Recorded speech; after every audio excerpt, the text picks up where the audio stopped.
Assalomu alaykum. Bugun biz sizlar bilan judayam mazali, ko'rinish jihatidan ham antiqa bo'lgan taom tayyorlaymiz. Bizga uning uchun kerak bo'ladi iliq sut, dro'ja, shakar, yog', tuxum va O'zbekistonda birinchi marta halol sertifikatidan qo'lga kiritgan, yodlangan orzu tuzi solamiz. Yaxshilab aralashtirib, un solamiz, xamir qoramiz. Xamirimizni issiq joyga oshirishga olib qo'yamiz. Xamirimiz oshgunga qadar tovuq oyoqchalarimizni qovurib olamiz.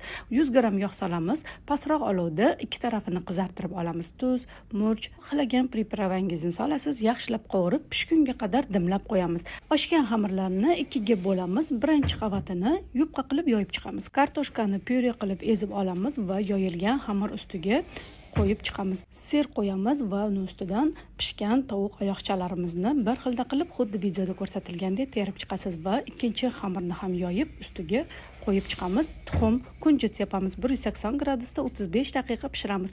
Antiqa taomimiz tayyor bo'ldi. Albatta tayyorlab ko'ring. Barchaga yoqimli ishtaha.